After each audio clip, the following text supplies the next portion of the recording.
Hi everyone, my name is Laura and I have worked in email marketing for about 15 years now. I get a lot of questions on best practices and things I've seen work and things I've seen fail terribly bad. So I put together a little beginner's guide and some summaries of things I've seen in the field, things that work, things that don't work, and a little bit about testing. A lot of the times that I go into companies, I implement email from scratch. So some companies may have blasts that they do or text-based emails that they do, and they need someone to take it to the next level. So this is kind of what I implement when I go into these companies to help their businesses grow. So just a quick summary on email marketing. It's a great way to engage customers with your brand and drive sales. Depending on the type of business that you're in, your call to action is going to be different. So if you're working on an e-com site, most likely people are going to click through to products and purchase. If you're selling services or businesses, you may rely on sales teams to do a lot of the actual selling. So what you do with email marketing is basically push those leads to the sales guys to work. A lot of the times too, when people are unfamiliar with email, they think that email is a lead generating channel. It's more of a lead nurturing channel. So make sure that when you go into a place that message is very clear. You can't send an email really and generate leads. I mean, in some cases you can do like referral programs, but the core of generating leads is not through email. It's on other channels like Google Analytics, display, AdWords, and social to collect email addresses. And when you get into email marketing, a lot of times you're going to want to test. You're not sure what's going to work on your audience. What works in one audience may not work in another. So you have to really test. Even when I give you advice on best practices, you still have to test because these might not work in your business, in your audience. And when you do test, just keep in mind and always remember that you should only change one variable per test. If you change more than one thing, you're not really going to know what drove that change. So I have an example of a test that I did here. I had 120,000 customer on my list, and I split it between A and B. The only thing I changed in this email was the image. There were more elements to the email. This is just the top part. There's a header, footer and all that. But in this example, the only thing that changed was that image, and it drove more calls and more form fills than image B. So that might tell me that people are more prone to click or call in or maybe relate better to an audience of a male over a female. So just might work again, might not work again, just something to try. So what I would do from this point is do another test again, and see if I got the same results and see if I continue to get those same results. If so, I'm going to lead towards imagery that's of men over women. So here's an example of how to test it again. Same test, just different male, different female. So if you go into a company and maybe the baseline of testing hasn't been laid out yet, you're going to see a lot of crazy things. You're going to see a lot of email blasts that are completely different from one another, that don't really make sense, and they're going to ask you, why is this email doing good and this one's doing bad? And it's hard because you have to tell them. You can't tell just by looking at different emails month over month. They have nothing to do with each other. Different content, different images, different structure. There's no way you can say why one over the other performed better. So you really have to do real testing, and how I mentioned before. So again, testing may involve just cloning the campaign once. It may involve cloning it 2, 3, 4 times, and then testing it out with one change per clone. So I'm going to show you an example below, how I mentioned before, where the templates are changed month over month when I went in, and you can't really say for sure what drove the changes in the numbers. Now, I won't say that there aren't pieces of data that you can take from previous sends that weren't really structured properly, you can still kind of gather a little bit of information, but it's just not a true test. So for example here, in one of my businesses that was B2C, we had a bunch of different emails that went out. And again, this was not set up by me in a testing environment. It was just blasts that were produced each month. And if you look, the pictures are all different, the text is different, the message is different, the call to action is different. So if someone were to say, oh, why did this one on the bottom right get 54 calls and the other one got 3, well, you can't really say, because there's so many differences in emails, you can't really tell. Something I was able to pull out of this scattered set of information was I was able to say for sure that more calls were driven to the call centers when we added the actual phone number on the button, so that's good for desktop. And also click to call for mobile. You can click that and call from your phone. So that did increase the calls. And another change we made too for conversion rate is starting here, we added the same image to the landing page just to extend the journey to relate to the landing page, and that did increase conversions.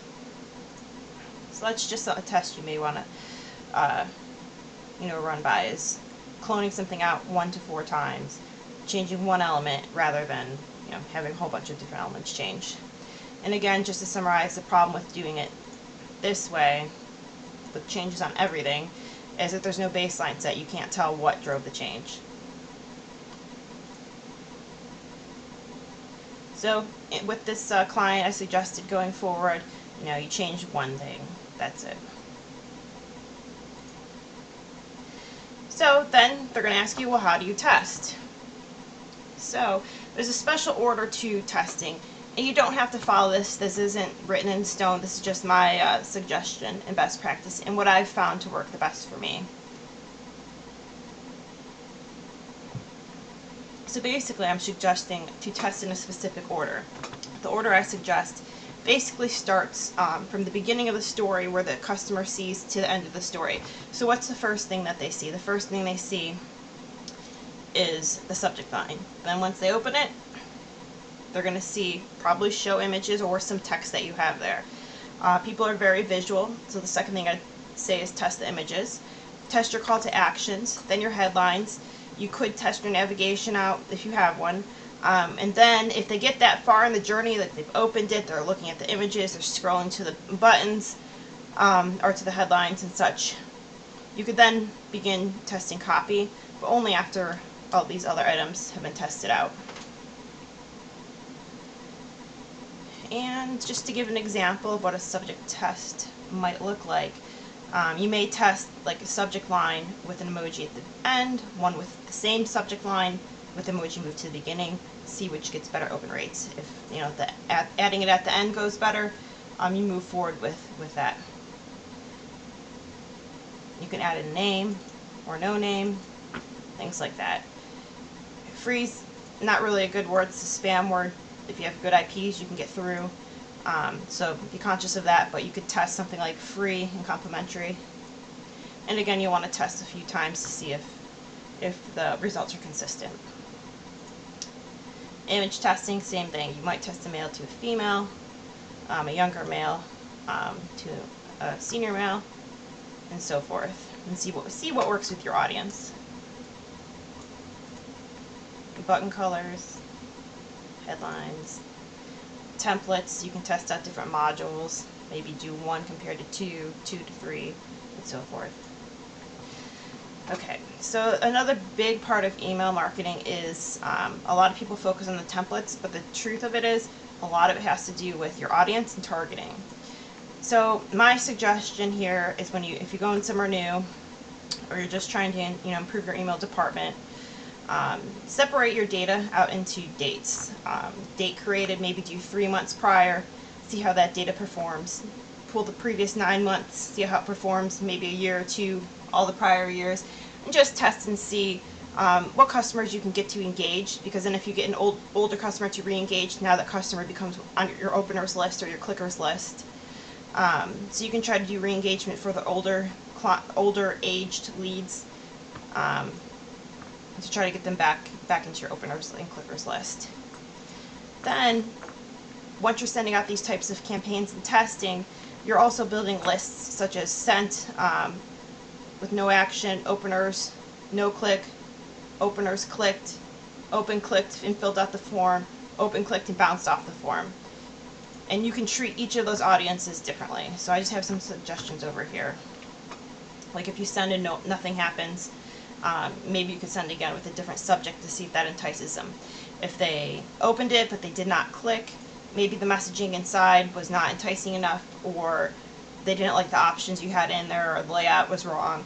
Whatever it was, you can try to address that and narrow it down and figure out what can get them to click. If they actually get to the landing page and then don't fill out the form that you're trying to get them to fill out, maybe something's wrong with that landing page, so you might want to test the page out. If the button's too far down, or the image doesn't match the email, it might look disconnected, so you might want to test out the page and see if you can increase conversions that way.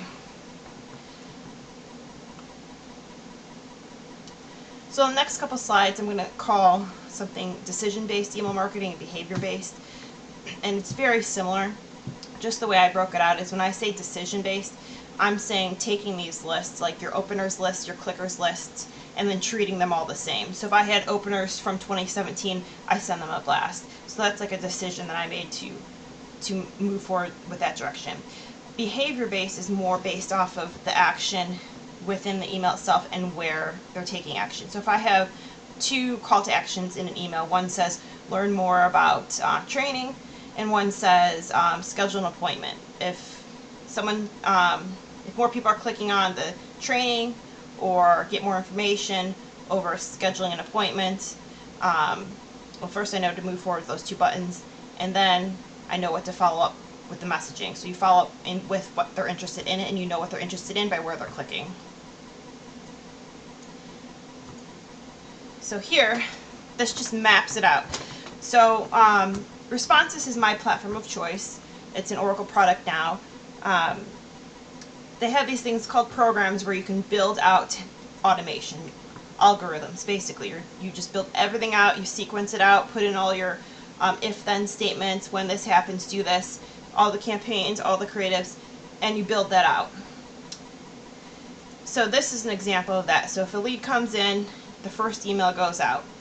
But then if they take action 1, 2, or 3, based on the action, you send another email. So here, no actions taken, let's try resending it, put a new subject line. If they only open it, but they don't click, I'm going to follow up maybe with something that's more enticing, that pushes them to click, and so forth. Then, it's on a timer. You can say in a week you follow up with a different set of emails. Maybe in 30 days, if they haven't taken your action, which is buying something or setting an appointment, you continue on. Then when it gets into these higher levels, at this point, most likely you're going to end up removing the 60-day stuff because there's going to be no action, and a lot of unsubscribes are going to come at this point. But you still can date something way out and say, like in 2 years, if nothing happens, try to re-engage that customer and win them back. So you can set up win-back campaigns once you get into the further dates.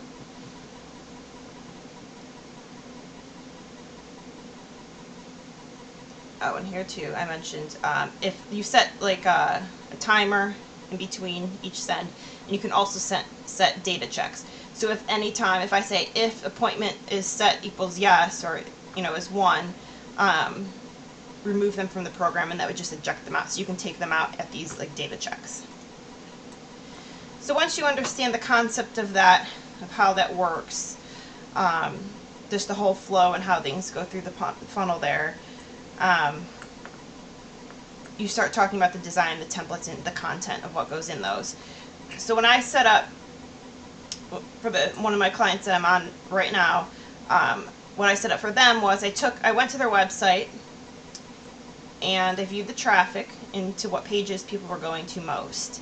So let's pretend that the page they went to was pricing. They want to see the prices on something. If that's what people are most interested in, where they keep going, I can use that and harness that in my emails. So when I begin this, I talk about pricing, and the second thing that they clicked on was training. So those are my two, topics in this email. And then, based on where they're clicking, I follow up with a different email in regards to that. Okay, that's here. So like if they clicked A, pricing, I'd take them here. If they click B, training, we'd send another email following up in regards to that, and hopefully enticing them to take an action of, you know, the purchase or scheduling an appointment. And again, here you can see how by the different actions you can change the template up. You repeat, you know, if there's no action, if they open no click, do something better where that might entice them to click, and so forth.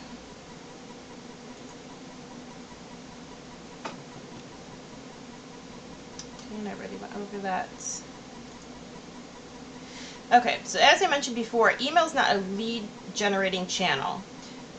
Basically, it's a nurturing channel. So you're going to generate your leads through like Facebook or Google. So I'm going to show an example later on here of Facebook. Let's see. Okay, here it is. Okay, so basically a way to generate leads on Facebook is you set up a campaign that says subscribe here to get a free download of something they might like. So you can offer a free PDF on how to do something. Technically, if I was running an email marketing business on my own, I would have set up a campaign myself to market this PowerPoint and say, hey, if you're an email marketer and you want to hear some hot tips, subscribe to my list and get this free download. And you would download like something like this presentation. It's just something, you know, to give them for signing up to your list. Okay, and that's pretty much the end of this presentation. Some of the other stuff that I'll talk about in future videos is going to be more advanced. It takes a lot more part of presenting. You can do heat maps. You have to check your IPs, your sender score, return path. Litmus is a tool that you can put your HTML in, and it'll tell you if you'd get flagged by spam based on keywords, and based on bad HTML, based on having too many images in comparison to the text to image ratio, different fonts, you know, if they're not web-friendly fonts, and so forth. So these are things I'll talk about in future videos. So I hope this is helpful. Hopefully it will help someone who's trying to get started in email a good direction. If you have any questions, go ahead and leave them in the comments below or send me a message. And if you want to hear more about the next videos that are coming up, be sure to subscribe.